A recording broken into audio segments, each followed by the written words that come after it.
respecto de esto, una cosa que me dijo a mí Benedicto XVI el 17 de junio de 2015.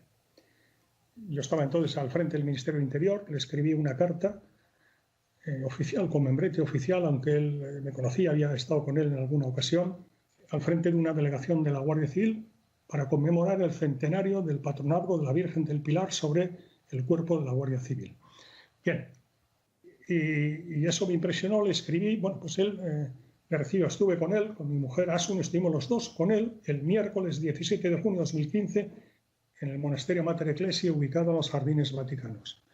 Estuvimos 55 minutos con él. En un momento determinado yo le dije, Santidad, que me habló de sus viajes a España, estuvimos hablando de los viajes a España, el Encuentro Mundial de Familias de 2006 en Valencia, el año jubilar jacobeo en Santiago en 2010, la consagración de la Basílica de la Sagrada Familia en Barcelona el 7 de noviembre de 2010, la JMJ de agosto de 2011 en Madrid. Y él estaba emocionado y muy feliz, y a mí eso me emocionó. Entonces le dije, Santidad, ¿sabe usted los problemas que tenemos ahora en estos momentos? Y me referí especialmente a Cataluña. Santidad, por favor, rece por España. Nos hace mucha falta. Y su Santidad, evidentemente, pues seguro que es escuchado con mucho interés, con mucha atención en el cielo, ¿no? Entonces me dijo lo siguiente. Mire, el diablo quiere destruir España. Y me hizo una rapidísima y sumaria tesis de ideología de la historia. Me dijo por qué el diablo, y dijo el diablo, no dijo el espíritu del mal, no, el diablo, el diablo, quiere destruir España. Me dijo, el diablo sabe los servicios prestados por España a la Iglesia de Cristo. Conoce la misión de España, la evangelización de América por España, el papel de España durante la Contrarreforma, la persecución religiosa de los años 30 del pasado siglo. Todo esto me lo fue diciendo literalmente. Dice, el diablo ataca más a los mejores y por eso ataca especialmente a España y la quiere destruir. Pero me terminó con un mensaje de esperanza que quiero compartir con todos ustedes, con todos vosotros. Me dijo, no lo conseguirá, pero apliquen las 4 herramientas necesarias para derrotar al diablo en esta batalla. Y me dijo por este orden, la primera, la humildad, la segunda, la oración, la tercera, la sofferenza, el sufrimiento. Hizo una brevísima pausa y me dijo, y la devoción a la Santísima Virgen. Tenga confianza, el diablo no destruirá España.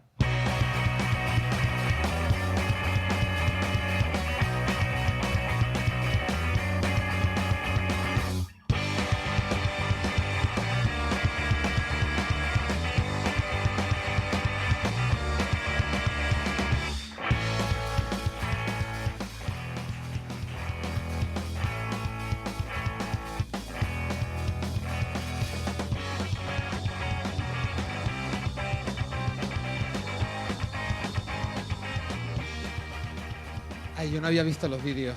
Es que David hace unos vídeos maravillosos, además se ríe, se pone ahí, se pone como, sabe que hay un placer culpable. Claro, estoy esperando la reacción. Claro, yo no he querido ver los vídeos, ¿sabes? Porque su mente está dañada, como la de vosotros que estáis aquí pasando. Además, un día bastante inhóspito, ¿no? Allá afuera, antes estábamos aquí escuchando el podcast, escuchando a Fajardo y azotaba el viento y había lluvia, ¿no?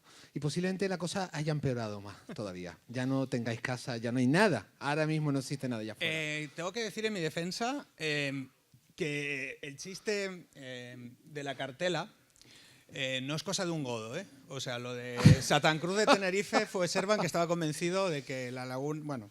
Es que, a ver, ¿sabéis qué? O sea, yo llevo 35 años en el exilio, un exilio voluntario y en parte forzoso, ¿qué decirse? Y entonces venía convencido de que yo iba a estar hoy en Santa Cruz. Entonces por eso viene lo de Satan Cruz. Y era un chiste tan jugoso que tampoco quise romperle la ilusión y dije, bueno, lo voy a poner porque está muy bien. Pero bueno, pues estamos encantados de estar en La Laguna y en Tenerife. Y en Tenerife, estar vivos que y siempre nos tratan, además, por lo menos por lo que a mí me toca. Con toda la vida por delante.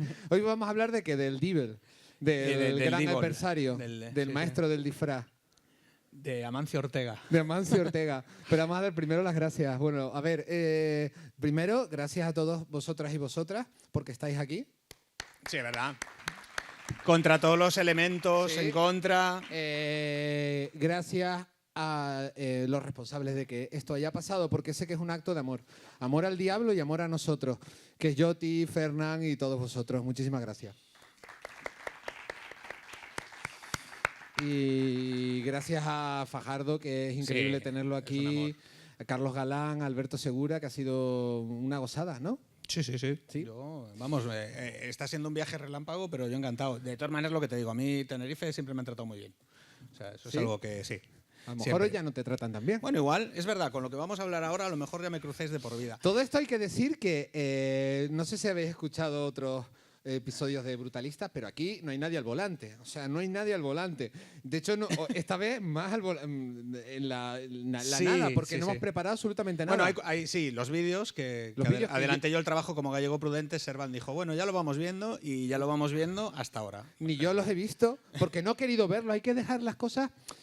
tenemos demasiado control sobre todo. Margen a la improvisación. No, exactamente. La improvisación y una palabra que ha ido apareciendo desde que nos bajamos del avión, que es la intuición. También la pronunció Alberto Segura. La bendita intuición. Ese cosquilleo que nos da entre los pies, ese momento en el que no sabemos si ir por un lado o por otro, ese momento de a ver qué sucede, que podía haber pasado mal y acabamos en comisaría o en la cárcel. Pero las mejores cosas de la vida nos han pasado y han sucedido cuando de pronto esa improvisación decimos, a ver qué pasa, y vamos para adelante. Pero tampoco os penséis que hemos venido sin prepararnos las cosas, ¿vale? O sea, de entrada, bueno, después de este vídeo de introducción, pues me gustaría retomar un poco al hilo de la intervención del exministro del Interior, pues centrarnos en la figura de Benedicto XV Palito y en sus declaraciones en la época. A ver, claro, cuando... Todo esto que vamos a contar es verdad. Sí, es todo cierto. Son declaraciones reales. Como dijo Rajoy, todo es verdad menos algunas cosas. Alguna cosa. Son declaraciones reales de la época. Bueno, como sabéis, Benedicto supuso como... un retroceso en determinados aspectos de la diplomacia del Vaticano con respecto a determinados grandes temas. Uno de los temas era el diablo, ¿no? Que directamente pues, le daba esa fisicidad real, ¿no? O sea, ya no estábamos hablando de algo simbólico, sino que el diablo existe y podría ser Pedro Sánchez.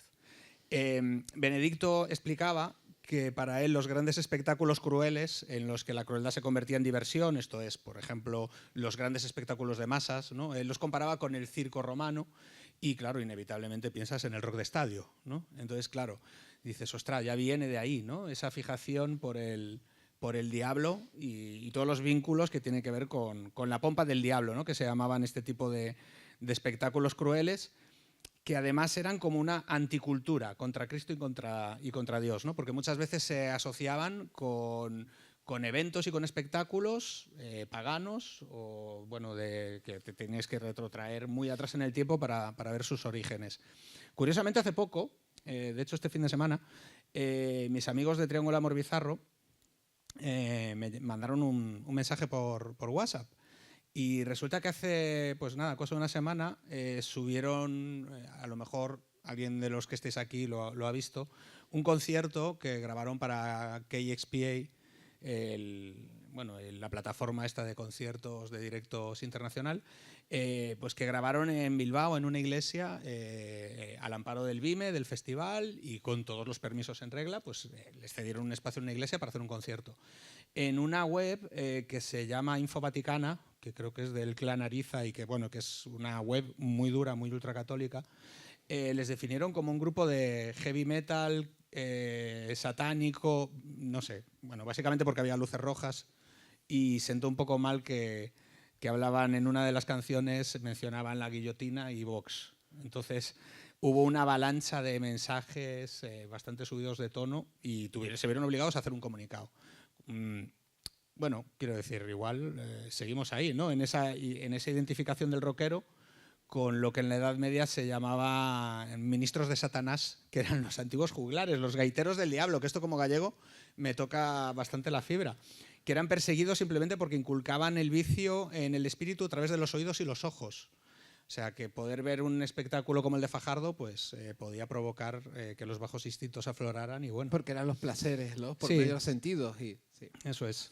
Pero lo de los gaiteros, ¿cómo es? Gaiteros del diablo. Sí, pero bueno, claro, a ver, no solo en Galicia, en toda la Europa medieval la gaita era un instrumento bastante popular. ¿Cuál sería el equivalente aquí? ¿Tú que eres canario? No sé, hoy va a salir el timple, solo digo esto de ahora. O sea, que es Pues dale, dale. No, el timple. Pero Claro. primero, ¿has terminado de contar eso? Sí.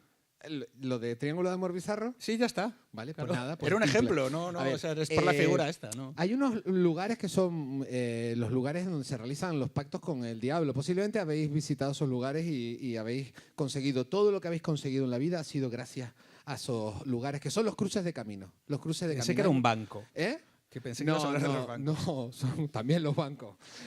No, los cruces de camino.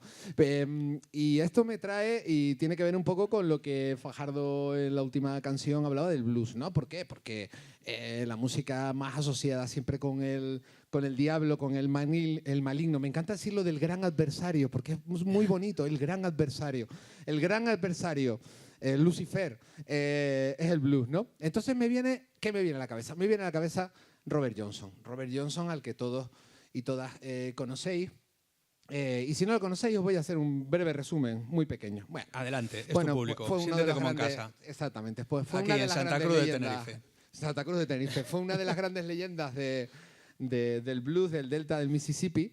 Él aprende a tocar con Willie Brown, escuchando a Willie Brown, a Charlie Patton, a Son House, en lugares que lo llamaban juke houses. Juke houses porque había como una máquina, ¿no? Una máquina de... Sí, no, a ver, era la jukebox es lo que Ajá. serían como las gramolas estas de moneda, pero juke es un tipo de ritmo. Ah, vale, donde eran... Juke house pues sería pues donde se tocaba juke. Bueno, pues como parece trap house. que los tres músicos que conocieron a Robert Johnson, hay una cosa muy curiosa y es que al parecer lo vacilaban bastante porque él siempre aparecía por allí cuando podía, tocaba un rato, pero al parecer no era muy virtuoso. No era muy virtuoso, pues llegaba con su guitarra, mira, está Robert Johnson por allí, era un jovencito.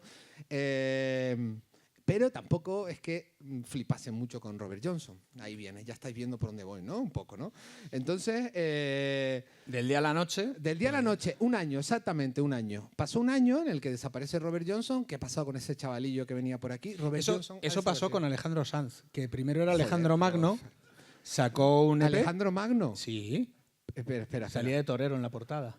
Vale, sí, continúa, por Bueno, favor. y luego desapareció una temporada y ya volvió como Ahí está. Alejandro Bueno, Sanz. pues puede ser que hayan ido al mismo sitio. Igual vendió también el alma al diablo. Bueno, pues entonces el Robert Johnson desaparece y entonces hay muchísimas teorías sobre qué pasa, ¿no? Porque pasa como un año en el que vuelve otra vez, están Charlie Patton, Son House y demás, y de pronto alucinan porque Robert Johnson toca increíble. Además, no solamente es que tocase increíble, es que realmente reinventa el blues, ¿no? No solamente las letras, lo que canta, cómo lo canta, la sensibilidad, de pronto el vibrato ese que hacía con una navaja o con el cuello de la botella, ¿no? Y entonces hay muchísima gente que cuenta que se empezó a hacer la pregunta de dónde había estado ese chaval, Robert Johnson, ese año para aprender de esa manera, ¿no?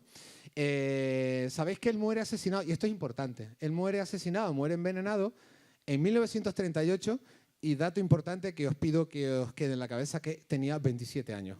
El Club de los 27. El club de los 27. Se supone que el envenenamiento fue una cosa así por líos de falda. Sí, un marido celoso, Sí. al parecer lo envenenó y bueno, y muere Robert Johnson, ¿no? Él sobrevive Con varios 27 días. como 27 años. Amy Es importante. Winehouse, Esta cifra es importante por lo que voy a desarrollar. 27 años. Algunos autores, como Steve Laveret, afirma, pero bueno, esto es entre la verdad y la leyenda siempre. Publica la leyenda. Por supuesto. Dice que le quedaban pocas fuerzas antes de morir, porque muere envenenado, pero está como varios días ya a punto de estirar la pata. Y entonces, al parecer, le hace su testamento. En su testamento, Robert Johnson dice: Jesús de Nazaret, Rey de Jerusalén, sé que mi Redentor vive y que me sacará de mi tumba. ¿Quién sabe? Ahí está. O sea, en el minuto de descuento Bueno, se arrepintió. exacto. Claro. Y aquí voy a hacer un paréntesis muy bonito. Un paréntesis que es bueno, me voy por un camino equivocado. Porque hay una historia muy interesante, ¿no? Tiene que ver con el origen de las cosas, ¿no? Muchas veces el origen de las cosas es porque ha pasado sencillamente demasiado tiempo. Pero alrededor de Robert Johnson y alrededor del blues siempre se habla de quién inventó el blues. Y hay una... El diablo, ¿no? El diablo, por supuesto, pero también tuvo que haberlo inventado alguien, ¿no? Entonces, en el año 2002, el historiador Luc Santé, además tuve la oportunidad de conocerlo personalmente, escribe un artículo que se llama The Birth of the Blues, el nacimiento del blues, ¿no? Y dice, el blues solo pudo ser inventado por una persona o personas en particular. Al igual que los rayos X, la cremallera, el motor diésel se inventaron en la misma década, es decir, a finales del siglo XIX. Sin embargo, conocemos los nombres de las mismas. Si el blues fue inventado, ¿por qué en 1910 nadie sabía por quién, ni cuándo, ni dónde inventó el blues, ¿no?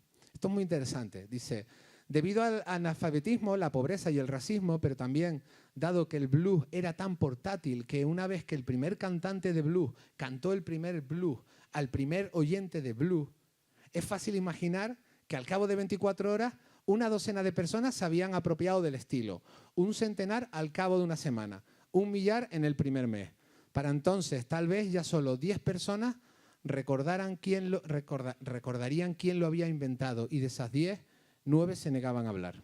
O sea, fue como una plaga, o sea, lo del blues. Y al final, esto me recuerda, hay una película reciente, Sinners, que no sé si la habéis visto, la película esta de vampiros, que tiene una metáfora muy bonita sobre la música negra y cómo fue vampirizada literalmente por los blancos. En la película, de hecho, hay un grupo de vampiros que son irlandeses. Los irlandeses eran lo peor. Entre las nacionalidades que emigran a Estados Unidos, eran el último escalafón, pero eran blancos. Entonces siempre por debajo de ellos iban a estar los negros. Entonces el hecho de que los vampiros de la película quieran robarles el blues me parece de hecho increíble. tocan en medio de una a la UK puerta house, ¿no? porque te tienen que invitar para entrar, claro. Si son los blanquitos con unos banjos que están intentando imitarlo. Bueno, pues a lo que voy. Voy a intentar desarrollarlo. Ahora vamos a la música de raíces de verdad. Exactamente. Bueno, a lo que nos interesa, ¿qué es? La misteriosa oscuridad. La misteriosa oscuridad básicamente es el tipo de ambiente que hay en todas las iglesias, ¿no? Dices tú, entras y dices, ¿por qué no encienden todas las luces? Pues siempre hay una deliberada misteriosa oscuridad. Vamos a ir a la misteriosa oscuridad, vamos a ir bajando poco a poco, porque ya entonces a Robert Johnson decía, la música que hace, yo creo que ahí intervino la mano del diablo, porque se asociaba el blues con el diablo. ¿Qué son las teorías alrededor de Robert Johnson? Pues que en un cruce de caminos, durante ese año, firmó un pacto con el diablo. Esto era una tradición que ya era del pueblo gitano, ¿eh? Sí, bueno, de los cruces de también, caminos donde se pactaba con el diablo. Exactamente. Sí. Y de hecho hoy en día hay varios enclaves que compiten en Estados Unidos sobre dónde firmó ese pacto con el diablo, varios cruces de caminos. El más popular es el cruce entre la Highway 61 y la Highway 49 en Clarksdale, ¿no? Bueno, lo que sabemos ese año de Robert Johnson, sabemos que estuvo con un músico llamado Ike Zimmerman. Curiosamente creo que es el mismo apellido de Bob Dylan, pero no tiene nada que ver. Bueno, no creo, no había nacido. Pero sus hijos, los hijos de Ike Zimmerman, sí que dijeron que vieron a Robert Johnson con su padre. Y atención, un dato fundamental. Tocaban en cualquier lado y solían tocar apoyados en las lápidas del cementerio. Ahí está. Ya nos vamos aproximando, ¿no? Bueno, ¿por qué los cruces de caminos? Porque en la mitología, en el folclore, los cruces de caminos son lugares liminales, que son lugares entre dos mundos, sitios mágicos asociados al encuentro con espíritus. Por ejemplo, en Grecia, Hécate era la principal, Hécate era la principal diosa asociada a las encrucijadas, la magia y la noche. Incluso se levantaban altares con su nombre en los cruces de caminos para protegerse de los espíritus. Y hasta hace bien poco, creo que en Londres incluso, hace 2 o 3 siglos, se enterraba a criminales y suicidas en los cruces de caminos para desorientar a los espíritus y evitar que regresasen. Y si pensaban que era un vampiro, lo enterraban boca abajo. Y esto es real, ¿eh? Para que no pudiera salir hacia arriba. Totalmente.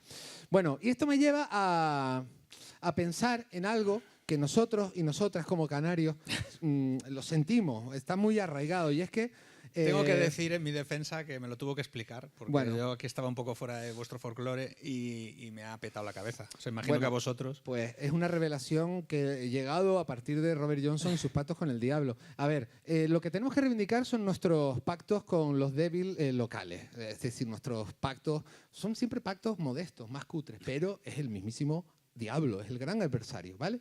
Entonces, nosotros siempre evitamos contar nuestra historia. ¿Por qué? Porque en el fondo, todos nosotros y nosotras, como buenos canarios y canarias que somos, siempre tenemos un poco de, ¿cómo lo diría yo? De una manera suave. Es decir, somos unos acomplejados, ¿no? Nos creemos poquita cosa, pero lo que voy a contar es una pasada, es una pasada. ¿Por qué? Porque tenemos la gran suerte de tener en Canarias al mejor humorista, filósofo Ignacio Farray, al mejor rapero que ha asistido, que es Amenofis el Cenovita, al mejor artista que hay actualmente, que es José Fajardo. Un aplauso, lo tenemos aquí delante. El bluesman canario. Totalmente, pero nadie nunca se ha preguntado, atención, ¿de dónde sacó el talento nuestro timplista Benito Cabrera? Ay, ay, ay. Sin duda, él también cayó bajo la influencia del maligno, del gran adversario, que lo llevó a la gloria, como director musical de Los Sabandeños entre 2007 y 2020. Vendió su alma en un guachinche. En un guachinche. ¿Cuándo? Dirán, preguntaréis, estaréis ansiosos por saber qué pasó con Benito Cabrera. ¿Cuándo, dirán, tuvo lugar ese pacto maligno? Yo lo he investigado y está clarísimo. 1999. En 1999, Benito Cabrera tenía, atención, 27 años. Tenía 27 años y logra ganar el primer certamen regional de solistas de doble. Bueno, un testigo que no ha querido dar su identidad a mi investigación escribe. Yoti. No.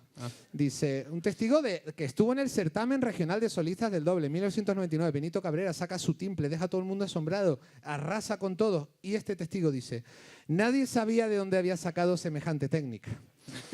Antes de esa fecha, pocos lo conocían. Y los que sí tenían trato con él aseguraban que era un músico más del montón. Pero aquella tarde nos asombró a todos con una técnica que jamás habíamos visto, tanto en velocidad como en sensibilidad. Incluso Kepa Junquera, que colaboró con Benito Cabrera, ha pronunciado algo parecido. Kepa Junquera, Y Eric Clapton también. Además, con una bromita que ya estamos viendo que no es ninguna bromita, porque es la verdadera realidad. Él dice, parecía tocado por la mano no de Dios, sino del mismísimo diablo. A partir de ahí, Benito Cabrera, fama y dinero. Sí, Así su carrera que meteórica al estrellato. está claro, pero la pregunta que os estaréis diciendo, Highway 61, Robert Johnson, pero Benito Cabrera, ¿dónde firmó el pacto con el Devil? ¿Dónde lo firmó? Yo he encontrado la respuesta en un cruce de caminos, en la Cruz del Carmen. Un viejo cruce de caminos de Anaga. Está cerca relativamente de aquí, en el municipio de La Laguna, justo en el mirador que se construyó allí en 1934 y al lado de una ermita, Nuestra Señora del Carmen, fundada en 1836. ¿Os imagináis la escena? Está Benito Cabrera, 1999. Apoyado en una lápida, tocando. El tío es un puto desastre con el timple, pero tiene el concurso y arrasa. Llega y arrasa. Va allí a Nuestra Señora del Carmen, arrasa y se convierte en un timplista. Lo último que nos queda por saber. ¿Qué tipo de religiones, qué cultos, qué creencias, además de las que hemos contado, creían en los cruces de caminos como lugares mágicos? Pues, a ver, desde los antiguos griegos. Es que, a ver, hay una cosa, ya no es tanto lo de los cruces de caminos como la relación, repito, de la música y el diablo. Por ejemplo, la flauta es el instrumento Pan, satánico, no claro, satánico por excelencia, ¿no? No solo satánico, no solo es en la religión. Un instrumento católica. horrible, por todo lado. A mí no me gusta nada la flauta. Hombre, ya. O sea, un instrumento que... Bueno, depende. Si eres mitad cabra, mitad hombre. No, o sea, con la flauta yo tengo un trauma porque en el instituto te obligaban a aprender música con una flauta ¿En el Hohner. instituto? En el instituto, una flauta Hohner. Yo era en el horrible, colegio, pero o sea, bueno, no sé. A ver, quiero decir que la flauta, bueno, de hecho, creo que hay un sátiro en la tradición griega que se llama no, Marsias. ¿Ah? Y Pan era un dios. Mira, El dios visto del pánico. cuánto sabemos, Aterraba a la ¿eh? gente. Claro, aparte es que Pan, el dios Pan, ahora que caigo, se le aparecía a la gente en cruces de caminos en medianoche. Ahí está. Y de hecho, el grito que emitía, el grito pánico, de ahí viene el terror, el pánico. Hombre, que te peguen un grito en un cruce de caminos. Hombre, y un tío en con mitad de la cuernos noche, y pezuñas. Pues, la verdad, sí. Pero a mí lo que me interesa dejar claro hoy, y que os veáis de aquí con esa imagen en mente, es... Benito Cabrera y su timple. Claro, eso me parece increíble. Es que Servan me ha dejado ahí la pelota en el aro para adentrarnos en uno de mis temas favoritos. Espera, que no termina con Benito Cabrera lo último. Mira, ¿vale? No, porque ¿Qué Como me religión? dejas ahí. La religión yoruba. Hay algo. Vale, claro, vale. porque la religión yoruba. ¿Dónde es poderosa la religión yoruba? En Venezuela. ¿Dónde nació Benito Cabrera? En Venezuela. Ahí está. Incluso es posible que haya tomado esas prácticas y hay quien cuenta que en su camerino, antes de las actuaciones, entra y había huele, un chándal chavista. Antes de actuar Benito Cabrera, en el camerino huele a incienso. Se han encontrado velones, ofrendas, pétalos y hasta pequeños retratos de Simón Bolívar. ¿Cómo te queda? Wow. Bueno, a ver, pues como cuando vas una mañana de domingo al retiro y al lado de la estatua del ángel caído encuentras huesos de pollo, entrañas. Condones también hay por ahí. También, pero eso no creo que forme parte de un ritual satánico. O igual sí. Bueno. Los tiempos cambian. Pero lo que estaba diciendo, que hay un fenómeno que a mí me fascina desde pequeño, que voy a demostrar, que aparte es un fenómeno absolutamente español, que es el fenómeno del Satanic Panic y que tiene mucho que ver con cómo la música pop y la música rock abrazó esa tradición de las posesiones infernales, las malas conductas y el diablo. Entonces, en el siguiente vídeo empezamos a adentrarnos en Satanic Panic. Tienes que decir por la favor. frase esa, por favor. Dentro vídeo.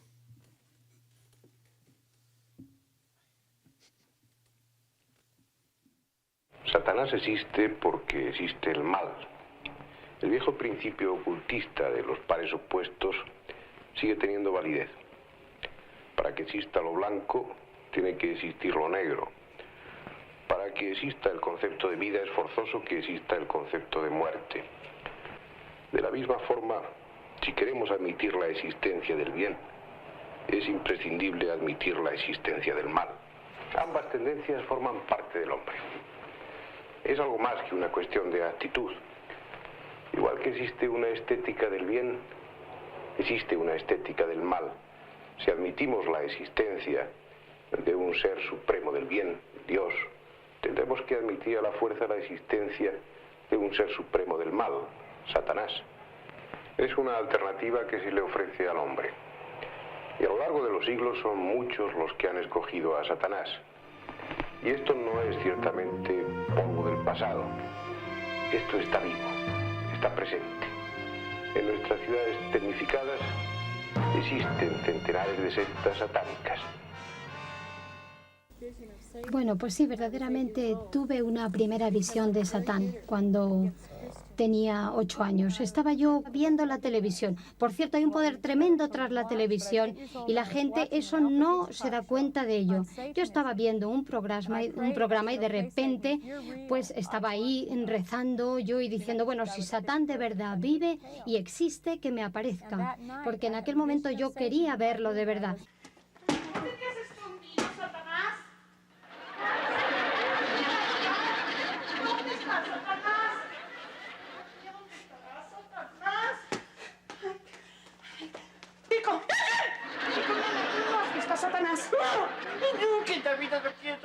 Y aquella noche yo vi a Satán en mi habitación. No estaba dormida, estaba despierta completamente. Y él me dijo esto, si me buscas, si me sigues, te daré fama, poder, etcétera. Y pensé yo, pues esto tiene mejor aspecto que lo que me habían dicho de Dios. Me parece como más real. Entonces me decidí ser satanista y participé muchísimo en trabajos de iglesias cristianas, no para meter a la iglesia en el satanismo, sino para dividir a la iglesia, para destruir todo ese poder de Dios que estaba ahí dentro, ¿no? Y contra el que yo estaba. Y me metí en el mundo de las drogas, la homosexualidad, me metí realmente en muchísimas cosas, con muchas experiencias. Yo la vi que estaba invocando al diablo. ¿Quién dice? Yo lo oí con mis propios ojos. Las personas que ocupan los altos cargos de las discográficas están siendo utilizadas por Perro Sánchez para arrastrar al mundo hacia la nueva era del anticristo y la Agenda 2030 a través de la música rock. Así que vamos a escuchar la letra de la herejía al revés, para ver cómo nos están adoctrinando.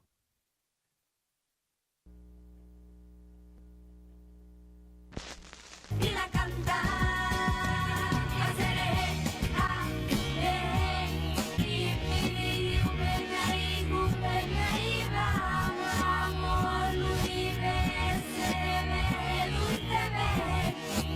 Me gustaría ser un cantante heavy y ser famoso, ¿sabes?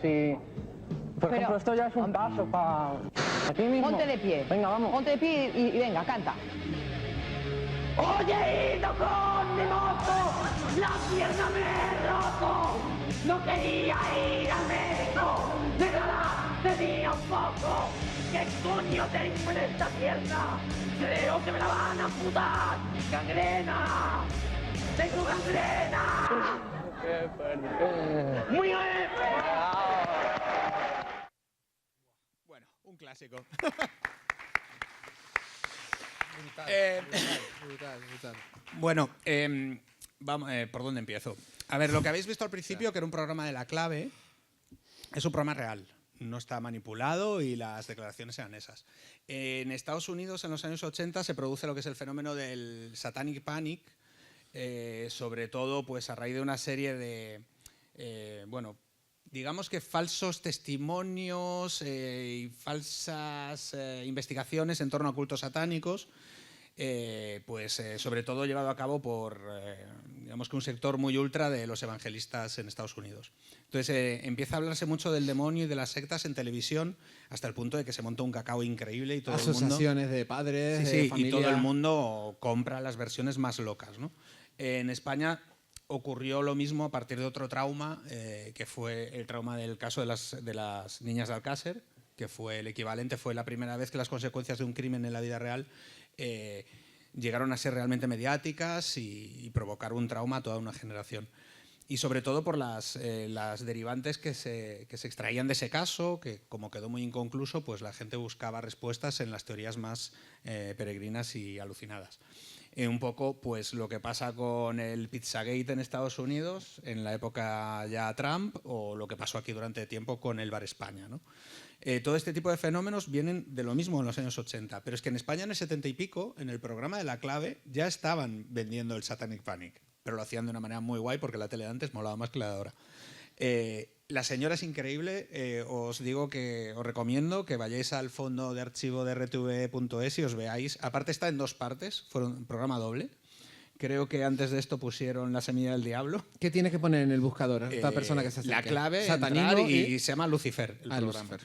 Pero claro, lo que sale al final justo es, yo creo que es la panacea de todos los fans del heavy metal y todos los adolescentes, que alguna vez en nuestro cuarto lo hemos hecho, que es el backmasking, esto de darle la vuelta atrás al vinilo en busca de mensajes ocultos.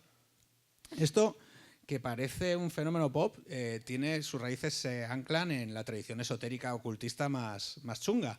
Y nos vamos a remontar a Aleister Crowley, ¿no? Porque Aleister Crowley, el famoso filósofo ocultista, dejó por escrito que si un hombre desea practicar la magic, debe entrenarse para pensar al revés y después debe aprender a escribir al revés, a caminar hacia atrás y, si es conveniente, a ver películas y escuchar discos al revés. Entonces esto es literalmente. El backmasking se suponía, pues eso, el caso más famoso, que de hecho es el disco que está utilizando el predicador evangelista que he doblado con IA, es el disco de Led Zeppelin, del Stairway to Heaven, ¿no? Que se suponía que pasándolo detrás pues tenía una serie de mensajes. Bueno, y eso mucha gente lo hacía, de hecho yo lo hice. Sí, yo me he cargado de agujas. Entonces, haciendo eso. Eso es como las psicofonías, tú quieres escuchar lo que quieres escuchar, tú le das para atrás un disco y ahí claro, te puede aparecer cualquier cosa que deseas que aparezca. Es que de hecho el fenómeno se ha reproducido durante mucho tiempo. Luego llegó el CD y ya se jodió la cosa. Pero con el vinilo, se jodió la cosa hasta que llegó el ASRG, que esto es curioso. La noticia esa es cierta. Bueno, todos los recortes que veáis, que he incluido en los vídeos, son reales. Y el ASRG fue prohibida en Honduras, porque decían que si lo pasaban al revés, que había como mensajes satánicos. Pero esto le ha pasado a Pink Floyd. ¿Pero qué decían exactamente? ¿Qué frases aparecían? Hombre, a tanto, a ver, yo le di marcha atrás un ratito a la canción para el vídeo, pero no me voy a escuchar el ASRG ni del derecho. Pero es muy fuerte porque eso, claro, luego tiene que ver que la llegada del digital, claro, el analógico era abiertamente satánico, pero el digital se cargó todo esto.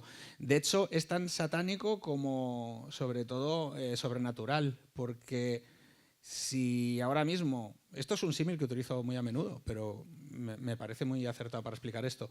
Si cogéis un vinilo y lo ponéis en un tocadiscos, es lo más parecido a una tabla Ouija. ¿Vale? Hay una aguja que sigue un surco y reproduce voces de gente que ya no están entre nosotros, ¿no? O sea, Kurt Cobain, Robert Johnson, Amy Winehouse, Elvis Presley. Entonces está como esa cosa de ectoplasma, ¿no? Flotando en el vinilo. Tengamos en cuenta también que la principal motivación, la motivación original de Thomas Alva Edison cuando empieza a trabajar en el fonógrafo era no solo registrar las voces de los muertos, sino que había esa creencia de que el sonido permanecía, ¿no?, en otro plano. Entonces lo que aspiraba era a conseguir grabar el discurso de Jesucristo en el monte. Quería llegar a los principios del sonido. De hecho, imaginaos el mal rollo claro, cuando aparecía el ASRG. Y se hablaba de que era una especie de comunicación espírita, o sea, Sí. los primeros gramófonos. De hecho, los espiritistas los usaban mucho, y de ahí viene también esa obsesión que tenían con las psicofonías, que esto no es algo que se haya inventado Iker Jiménez. Pero Y en las psicofonías, David, perdona, hay una Sí. teoría que alguna vez lo hemos comentado, que a mí me parece como la más bonita, ¿no?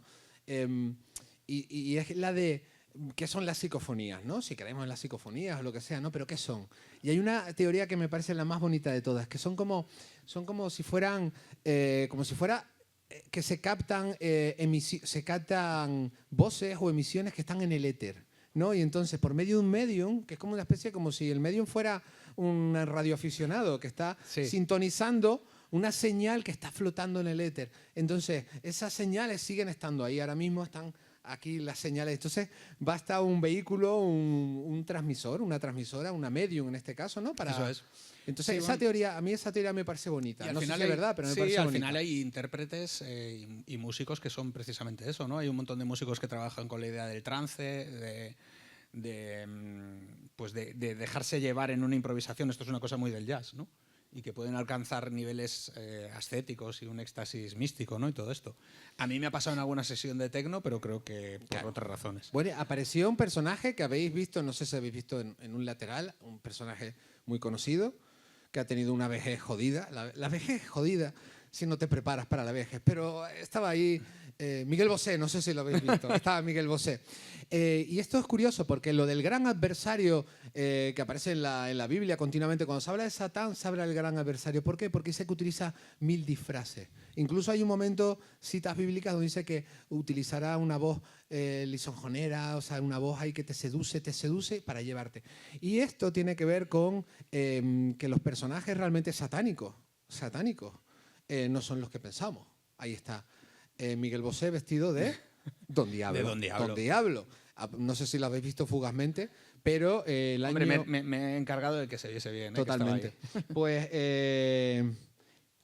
Miguel Bosé, que aparece en una película de uno de nuestros directores que más queremos, que es Darío Argento.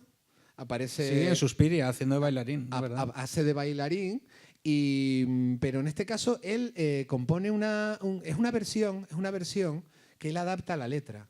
Y entonces, en el año 80 la lanza y se llama Don Diablo. Y aparece en un disco, Miguel, creo que se llama, ¿no? De Miguel Bosé. Un disco totalmente prescindible. De hecho, la letra... Pero está bien que lo destaques. Sí, pero no hace falta escucharlo. Pero él, es curioso que pudiendo elegir se disfraza de diablo, y los vídeos que los podéis ver por ahí, él bailando alrededor de niños y niñas, son bastante, digamos, perturbadores. Y entonces él deconstruye la letra, y hay una letra que es muy impresionante. Don Diablo, Miguel Bosé, dice: yo quisiera darte un beso, chiquitín, con un swing por aquí y por allí. Habría que adaptar la letra. Un beso chiquitín con un swing. ¡Ja! Leído es todavía peor, ¿eh? Claro, un beso chiquitín con un swing, te agarra muy suavemente, te acaba en un pis-pas. No tiene moral y es difícil de saciar, Don Diablo. Y ahí está la conexión. Si no la queréis ver, estáis ciegos. Miguel Bosé, apóstol de las teorías de la conspiración más disparatadas. Luego ahí está el satanismo. Quedémonos con el término Don Diablo, porque volverá en breve. Hay otra cosa que me parece muy, muy guay de toda esta relación del heavy y del rock, pero específicamente del heavy metal, con toda esta tradición satánica y todo esto, y es el tritono, ¿no? El trino del diablo. Diabolus sin música. Sí, es algo bastante guay, porque realmente le da como... Digamos que toda esta demonización que tuvo el heavy metal, pues eso, en la época del Satanic Panic, cuando... esto tengo que leerlo porque nunca me acuerdo el nombre. La Parents Music Resource Center, que era como una asociación en la que estaba metida Tipper Gore, la mujer de Al Gore, pusieron su granito de arena para erradicar la música heavy, no solo de la radio y de la televisión, sino de la faz de la tierra. No les salió bien, pero llevaron a juicio a todo Kiski. Bueno, está el famoso... Las declaraciones de Twisted Sister. El cantante de Twisted Sister, que es una obra maestra. O sea, ¿por qué? Porque llevan al cantante de Twisted Sister. Que por supuesto va maqueado. Entra allí y entonces, claro, está esta jueza, está un tribunal donde le viene a preguntar por sus letras y les mete un repaso. Es que hay que decirlo, que era una especie... No sé si habéis visto las imágenes de la caza de brujas de McCarthy, ¿no? De estos grandes juicios sumarios y tal.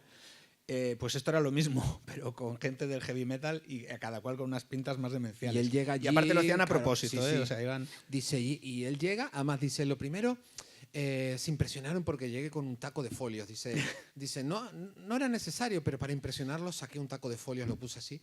Y entonces le empiezan a preguntar por las letras al de Twisted Sister y hay un momento en el que le dice... Le lee una letra y dice, es cierto que esa letra habla del sadomasoquismo, ¿verdad? Y le responde diciéndole, eso solo está en su cabeza. Entonces se queda ahí como contra la espada y la pared. Es que hay que recordar que, claro, todo esto viene en un contexto en el que se habían dado como situaciones así un poco... Habían salido una serie de noticias ultra sensacionalistas de chavales que se habían pegado un tiro escuchando canciones, pues ahora mismo no recuerdo, pero creo que de Judas Priest y tal.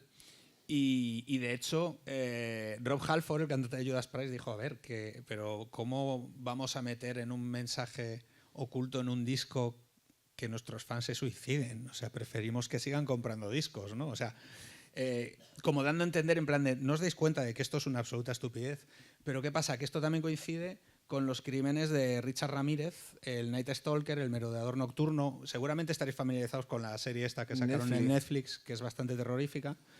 Y que cuando fue arrestado, pues le encontraron en su poder un Walkman con una cinta del Highway to Hell de AC/DC. Con tan mala suerte que además hay una canción que se llama Nate Prowler. Entonces era como de, hostia, es que... Y claro, el tipo llegó a la corte gritando Hail Satan. Entonces, claro, empezaron a... Tampoco es que hilaran muy fino, les dieron el trabajo hecho. Entonces ahí se volcó...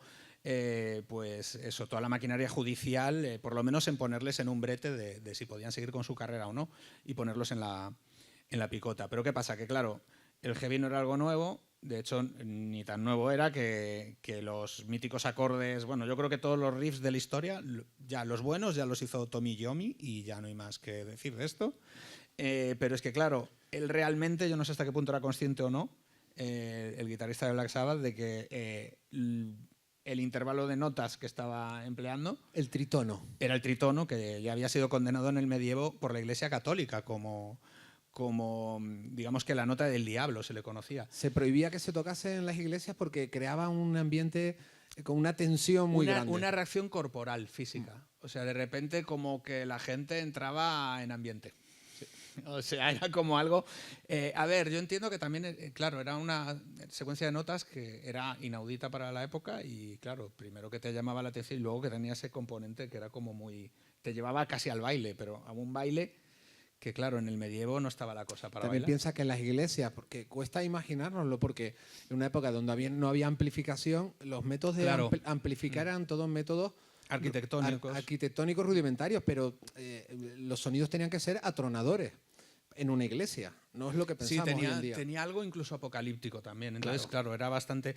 Pero es que en el siglo XVIII tenemos el ejemplo del violinista barroco Giuseppe Tartini, que bueno, fue muy famoso por componer una sonata llamada precisamente El Trino del Diablo, y que en una carta a su amigo y astrónomo francés, Joseph Jérôme de Lalande, que bien pronuncia francesa, pues explicaba, ¿no?, que una noche en 1713 soñé que había hecho un pacto con el diablo y estaba a mis órdenes. Le di mi violín y lo desafié a que tocara para mí alguna pieza romántica. Mi asombro fue enorme cuando lo escuché tocar, con gran bravura e inteligencia, una sonata tan singular y romántica como nunca antes había oído. La sonata que compuse entonces resultó tan inferior a lo que había oído en el sueño que me hubiera gustado romper mi violín en pedazos y abandonar la música para siempre. Vaya. No es el único caso. Tenemos composiciones, pues por ejemplo, lo más mítico es la cantata masónica de Mozart, ¿no? Siempre ha habido una relación entre la música clásica y el esoterismo.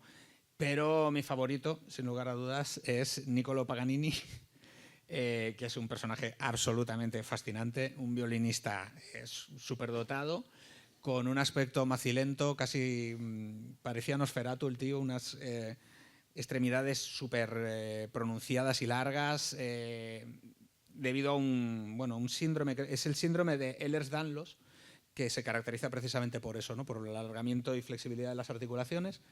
Pero claro, para la gente de esa época le parecía algo satánico. Y la manera que tenía de tocar el violín nadie lo había visto nunca. A eso le sumamos que tenía la sífilis, porque era un gigolas de campeonato, y claro, parecía un muerto viviente. Ahí está. Entonces, claro, tenías a Paganini, que aparte Paganini, pequeño pagano, pues ya me dirás, estaba todo Tenía ya el preparado. físico, el nombre, todo. Claro, estaba para entrar en Black Sabbath. Totalmente, totalmente. Sí, sí. Si te parece, vemos otro vídeo y Venga. retomamos. Pues vamos Dilo con el de entra siguiente. vídeo. Entra vídeo.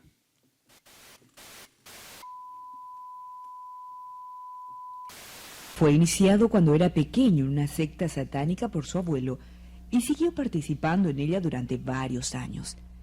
Recientemente le pregunté a acerca de Brutalistas. y de la importancia de este evento para el ocultismo. Bueno, mi participación en la adoración satánica comenzó cuando aún era un niño y era lo que se llama un adorador satánico por generación. Y lo que significa esto es que mi familia estaba envuelta en ello y la familia de mis padres también.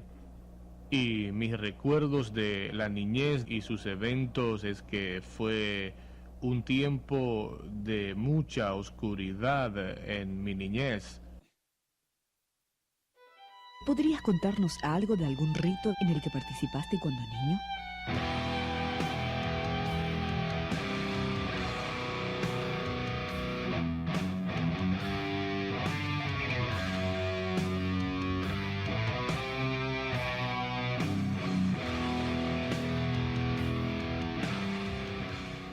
Había otra niña envuelta conmigo en el ocultismo y su nombre era... Y era otra clase de niña y ella fue bendecida para hacer un sacrificio.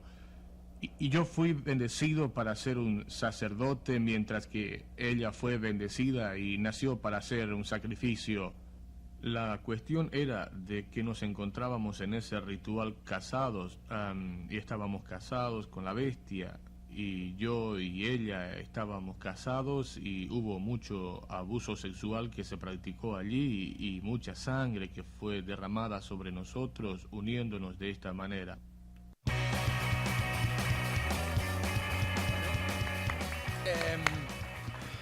Están entre nosotros. O sea, Pero, ¿qué le pasaba? No, porque se veía que tenía, hombre, evidentemente era un hombre dañado, pero tenía algún tipo de tara, ¿no? Eso Hablar es con un él. doblaje que encontré de un canal maravilla. evangélico. Mira, si estáis familiarizados con La Felguera, ¿cómo explico esto? Nuestro algoritmo está loquísimo y yo he recibido todo tipo de cartas, emails, he conocido todo tipo de gente. O sea, todos los cultos que os podéis imaginar, todos, absolutamente todos, pues he conocido a integrantes de esos cultos. Incluso estuve en Berlín, en la Occult Conference, donde estaban todos, hasta el culto de Saturno. Habían cosas rarísimas allí, ¿no? Pero y esto es algo que ayer cuando le decía, porque no hay escaleta, como estáis viendo, bueno, hay una escaleta, pero una escaleta mental. Ayer yo le mandaba por WhatsApp de las cosas que iba a hablar a David, ¿no? Y le ponía, no defensa del satanismo. Y me dijo, perdona, ¿qué has dicho? ¿No defensa o defensa? Digo, no defensa, por supuesto. Y esto lo hemos dicho ya en alguna ocasión, ¿no? Sobre el satanismo en Brutalistas, en las 4 temporadas que tenemos. ¿Pero a qué te refieres? Es que... Me refiero a que, a ver, honestamente, yo sé que esto me va a reportar grandes críticas en el mundo oscuro, pero no me importa satánico. Decirlo a estas alturas de la vida. El satanismo me parece una puta mierda. ¿Por qué? Pues porque a mí ser satánico, no, porque me parece poca cosa. A ver, lo voy a explicar. Sí, o sea, he conocido a gente satánica, gente que me ha llegado y me ha dicho, soy satánico. Te lo dicen así como, soy satánico, como si hubieran matado a alguien. Digo, muy bien. Pero ser satánico me parece una bajeza. Una bajeza y voy a explicarlo por qué. Y lo estuve anotando mientras venía aquí en el avión. Lo estuve anotando. Pues ibas durmiendo, tío. No, él dormía profundamente sí, estaba hecho polvo. y yo aproveché para tomar unas notas. Una tibieza, porque principal razón de por qué no defiendo el satanismo, porque adorar a Satán me parece poca cosa, una tontería. Entre todos los dioses y las diosas que hay, solamente es Satán. Me parece una cosa pequeñita, modesta. Bueno, ser satánico es como ser del movimiento Sumar. O sea, me voy a explicar. Sumar, pusilánime, es un poco acobardado. Tampoco son los soviets. O sea, coño, si quieres algo, un paso adelante, sé más valiente, joder. No solamente Satán. Bueno, ser satánico es como los discos de Spandau Ballet. Están bien. Están ¿no? ahí. Están bien, sin comentario. Es como decir palabras tipo irreverente o tener un tatuaje de una rosa en el cuello. Yo cuando veo eso, ¿qué pienso? Llegas tarde, ya no ofendes a nadie. Ser satánico es como una de mis comidas favoritas, la berenjena china, que está riquísima, por cierto, no sé si la habéis probado, está riquísima. Pues ser satánico es cuando la pides y alguien te dice de pronto, no, la quiero poco picante. No, el primer modisco hace, y siempre pasa, ¿no? Poco picante, te la pone y de pronto haces unos aspavientos tremendos, pero me está ardiendo, me quemo. No te quemas, estás actuando. O sea, claro, bueno, eso sí que lo veo como muy parejo a la imagen del satanista. Lo de Sumar se ha entendido, ¿verdad? O sea, sí, yo creo que sí. O sea, me refiero, Yolanda Díaz, vale, muy bien, está bien, pero un poco más, joder. Vamos a ser un poco más valientes, ¿no? Bueno, yo no lo veo tan bien. Ser satánico es como, bueno... a ver, a mí me parece una cosa muy inofensiva. Claro, es como estar en la UGT. O sea, es algo muy inofensivo. Claro que lo es que aparte se ha convertido en un, digamos que en un estereotipo pop, ¿no? O sea, quiero decir... Pero a niveles que, vamos, todo... Pero luego es que es muy atractivo y muy divertido, ¿no? Todas las películas sobre cultos satánicos, los cómics, los libros, las pintas estas con las túnicas. Hay mucho que hablar sobre esa imagen. El último vídeo va sobre eso, sobre toda la imaginería del satanismo. Y hay otro tema del que trata el último vídeo, que me gustaría adelantar ya, que tiene que ver con qué pasó con los heavies en España en la época del Satanic Panic, ¿no? Porque hemos hablado de Estados Unidos, de los juicios y tal. Aquí en España se montó una muy gorda. Se montó una muy gorda porque hubo un asesinato en un concierto. De Scorpions, además. Un chaval que le metieron 4 puñaladas y lo dejaron en el sitio. Dato importante, el asesino era militar de la base de Torrejón. Y entonces, los heavies, que son la mejor subcultura que ha existido en este país. O sea, yo veo un heavy metal, un heavy por la calle, pero un heavy y pienso que no le falte de nada. Hombre, son el público más entregado. No, porque los más veo y me dan ganas de, si son muy chavalillos, me dan ganas de decirle, yo te llevo la compra, lo que sea. O son sea, un público muy entregado. Y son la auténtica subcultura proletaria que ha habido en este país. El heavy siempre ha estado trabajando en la obra y los primeros insumisos, ¿quiénes eran? Los heavy. ¿Por qué? Porque cortar el pelo era un crimen. Entonces, el asesino en el concierto de Scorpions era un militar. Pero fue básicamente porque era de la base de Torrejón y era un americano. Claro, pero decían, no era uno de los nuestros. Claro. Dijeron los heavy. No, Cuando dijeron, ¿han sido los heavy? No. Era un militar infiltrado, no era de los nuestros. No. El tipo estaba en el concierto. O sea, era un soldado americano de la base de Torrejón. De hecho, bueno, no me acuerdo ahora, pero había buscado la noticia. Se generó como un tumulto y el tío, pues, también ya me dirás, bueno, en esa época colar una navaja en un concierto era la Sale cosa portada más... del país, hay un escándalo tremendo. Y se montó un follón a nivel policial porque otra de las razones era tapar un poco aquello, porque es que era un escándalo increíble, ¿no? De hecho, al tipo lo mandaron de vuelta a Estados Unidos, se borró toda su presencia aquí. La cosa es que, claro, digamos que la mancha, ¿no? El estigma que conlleva este crimen en un concierto de los Scorpions, quiero decir que tampoco, quiero decir, no estaba en un concierto de Slayer.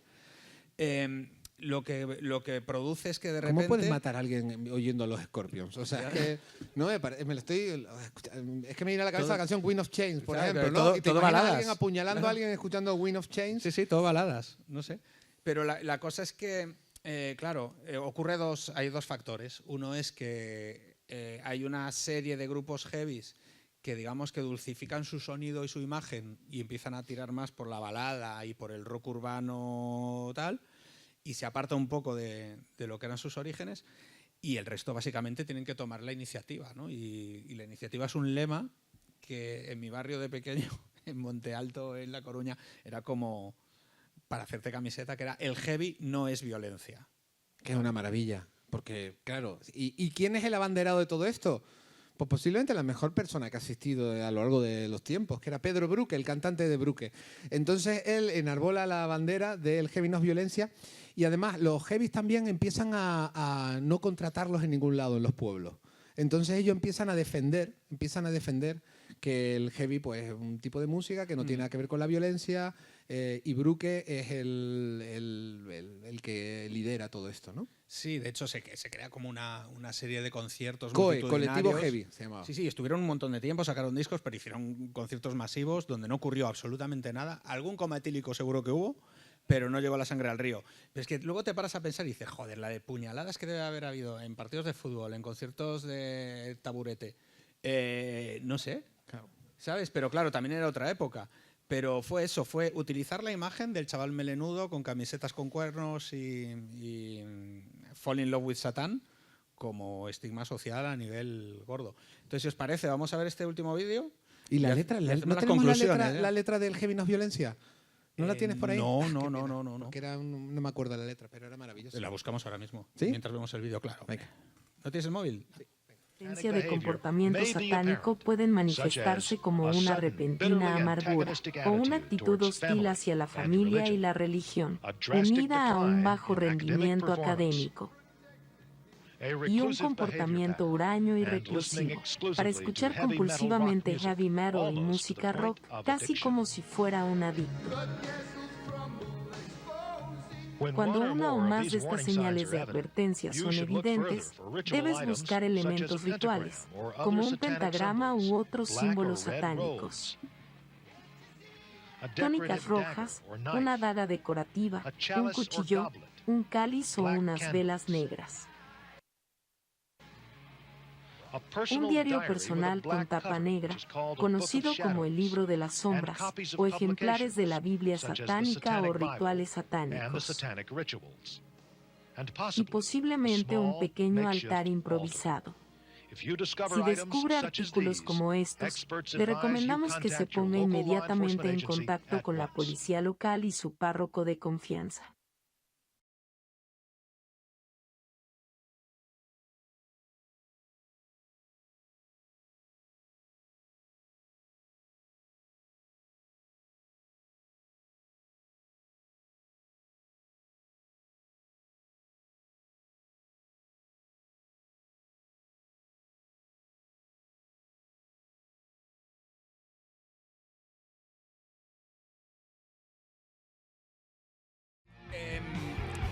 La letra. No sale, perdón, he puesto la canción solo así en modo karaoke porque como esto luego va a Spotify, para que no me tumben el programa.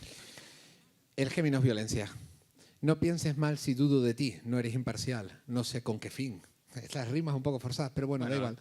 Son los ripios Ay, del siempre heavy. poniendo pegas a todos. No acuses nunca a todos por igual, sin ser objetivo, no puedes juzgar. Juzgar. Dices que somos carne de cañón, son solo historias. No tienes razón. Nuestro refugio no es la oscuridad. No empuñamos armas para atacar. No, el heavy no es violencia. No, el heavy no es violencia. Nuestra movida es la solución para acabar con la marginación. Todos, Joder, parece Nacho Vegas, ¿eh? todos unidos lo podremos conseguir. La violencia en el heavy no debe existir, sin duda alguna. Y esta es la parte que mi favorita. Los falsos heavies, los infiltrados, ya no podrán hacer más daño. En cualquier parte, en cualquier ciudad, la semilla del heavy crece sin parar. Muchas gracias. Buenas noches. Un segundo. Antes de despedirnos, simplemente otro apunte. La última imagen que hemos visto eran los tres de West Memphis.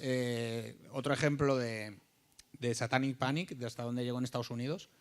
Tres chavales que por el simple hecho de escuchar música heavy metal pues fueron acusados de 3 asesinatos de niños en su pueblo y acusados además de satanistas directamente. Pasaron más de 18 años en prisión, estaban condenados a 3 cadenas perpetuas y finalmente, pues gracias a pruebas del ADN y de un montón de incongruencias, un caso lamentable, pues salieron de prisión, pero bueno, ya con media vida arrasada.